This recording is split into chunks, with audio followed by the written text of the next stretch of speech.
Thank you for making time to speak to me. My name is Simba Chinyemba. I'm the Group Chief Executive Officer for Kuvimba Mining House.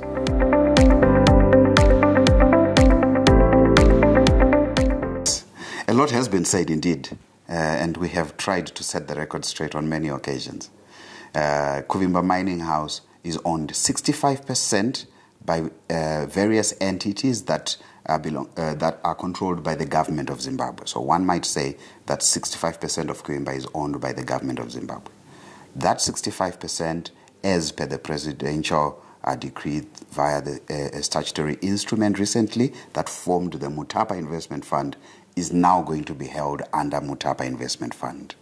The minority shareholding is owned by management, who have the management contract to run Kuvimba Mining House.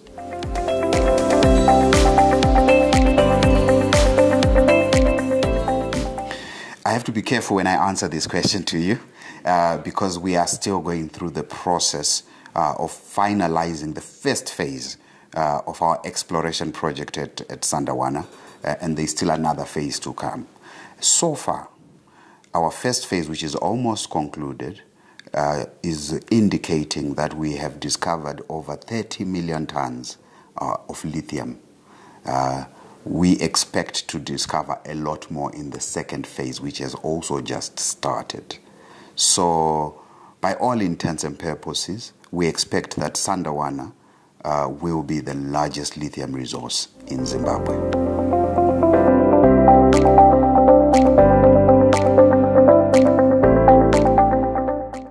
Right now, looking at our options to put a processing plant at Sandawana. That processing plant, which will ultimately lead to the production of lithium carbonate, will have a capacity of between 4.5 million tons to 6 million tons of ore processing capacity. Now, the final number will depend on the exploration program that I have mentioned earlier that we are doing, but our intention is by the end of 2024 we will have put up a processing plant with at least a capacity of 4 million tons, 4 to 4.5 million tons thereabouts, subject to exploration results.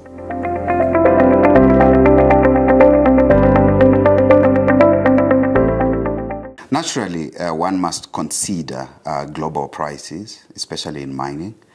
We, however, are very optimistic that lithium has a long-term positive pricing trend. The reason being, a lot of, particularly in the developed countries, a lot of countries have banned the use of non-electric vehicles from the years 2030 to 2035. So there is a lot of support for increases in prices for lithium in the long run. We expect that this temporary slump will probably last for about a year, after which it will start to pick up again in 2025. So when you then plan in the long term, you will find that even though the prices are temporarily depressed, this for us isn't an issue because in any case, we are looking at putting a long-term processing capacity at Sandawana.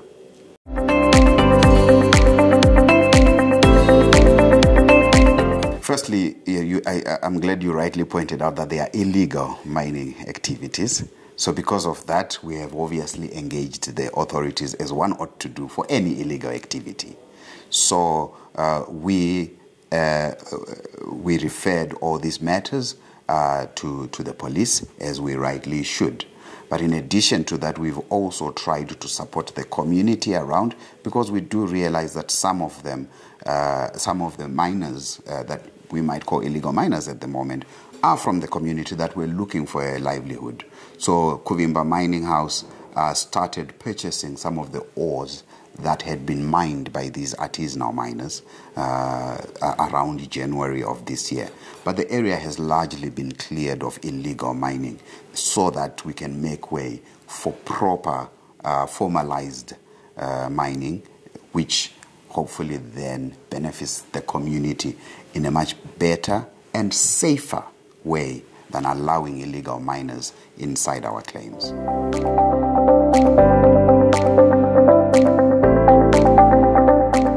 We do have a lot of programs. In fact, I think I should point out that perhaps it was a couple of months ago or a month ago, we actually, I myself was there, went down to Sandawana. We went to Shamva and met with the various chiefs and representatives of civil society in that area to try and understand what their needs are, to try and see how we can help. We made certain commitments that we are abiding by, but in addition to that, Kuvimba already owns clinics in almost every mine that we are in. So we provide healthcare not just for our workers, but for the surrounding communities as well. We support education. We do provide scholarships for various, for particularly for students going into university to study degrees that are relevant to mining.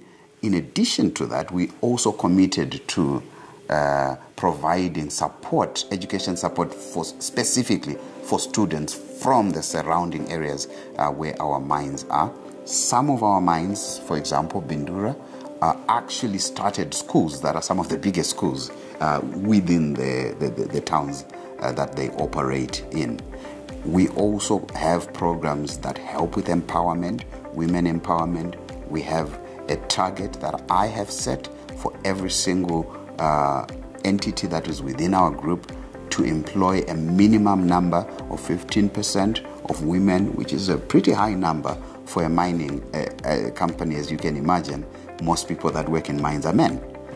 So we are doing a lot of things and we have various CSR programs that we would probably need a whole day for me to take you through all of the ones that we are doing in the various mines that I mentioned earlier.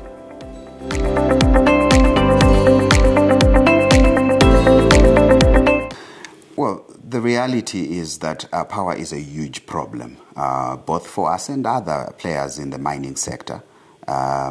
We are very grateful to the authorities and the energy ministry particularly for prioritizing the needs of mining companies because, of course, we are exporters. The bulk of mining companies are exporters and therefore are important in bringing foreign currency that's sorely needed in the country.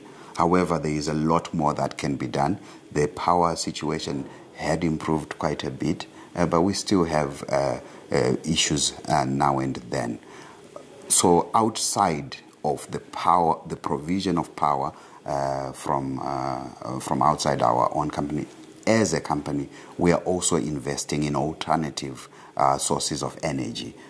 We have been investigating putting up solar plants at some of our mines, which is quite important. Sandawana, for example, in Berengwa, is in a pretty remote area where we are investigating ways of putting power infrastructure there in association with the energy ministry for us to be able to provide power in the region. So we are looking at alternative sources of energy at a group level, in addition, of course, to engaging the power company in order to capacitate a lot of the mines that we have. It is a big challenge, both for us and for the country as a whole. To be fair, we don't believe we suffer alone or that others are suffering and we are any better. To be honest.